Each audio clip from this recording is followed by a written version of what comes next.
Air India flight యొక్క preliminary రిపోర్ట్‌ని ఇందాకే చదివాను. ఆ రిపోర్ట్ అనేది రాత్రి పూట 11:59 నిమిషాలకు విడుదల చేశారు. ఒక రకంగా దాని యొక్క టార్గెటెడ్ ఆడియన్స్ ఎవరు?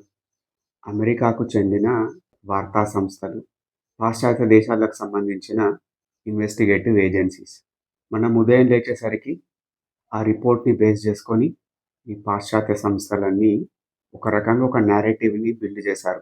అదేంటిదంటే ఈ యొక్క యాక్సిడెంట్‌కి ప్రముఖ కారణం, లేకపోతే ముఖ్యమైన కారణం పైలట్ యొక్క ఎర్రర్, లేకపోతే హ్యూమన్ ఎర్రర్. చూడండి, అన్ని రంగాల లోపల రేసిజం ఉన్నట్టే ఈవెన్ ఏవియేషన్ ఫీల్డ్‌లో కూడా రేసిజం ఉంది.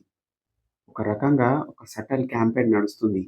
ఏంటిదంటే మన ఇండియాకు చెందిన పైలట్‌లకు సరైన శిక్షణ ఉండదని, క్రమశిక్షణ ఉండదని, టెక్నాలజికల్ స్కిల్స్ ఉండవని చాలా సటల్‌గా ఇన్సిన్యూయేట్ చేసుకుంటూ క్యాంపెయిన్ చేస్తున్నారు.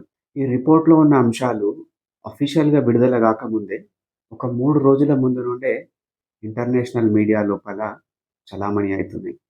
ఇండైరెక్ట్‌గా ఈ ప్రిలిమినరీ రిపోర్ట్ వాళ్ళ అపవాదులకు ఒక రకంగా మన పైన ఏస్తున్న యాస్పర్షన్స్‌కి బలం చేకూర్చే విధంగా ఉంది. ఈ యొక్క విసరల్ క్యాంపెయిన్‌ని the Federation of Indian Pilots సంఘం వాళ్ళు ఖండించారు. ఈ రిపోర్ట్ పైన రకరకాల అనుమానాలు కూడా వ్యక్తం చేశారు.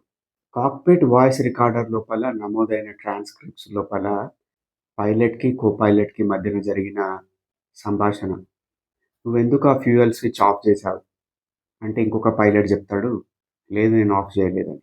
ఇది క్రాష్‌కి ఒక 15 సెకన్ల ముందు జరిగిన సంభాషణ. దీన్ని బేస్ చేసుకొని ఈ యాక్సిడెంట్‌కి మూల కారణం పైలట్ యొక్క నెగ్లిజెన్స్ అని, రెండోది ఎవరో ఒక పైలట్ అందులోపల సూసైడ్ మోడ్ లోపల లేకుంటే సూసైడ్ మిషన్ లోపల ఉన్నారు. అందుకు కారణంగానే ఈ యాక్సిడెంట్ జరిగింది అని చెప్పారు.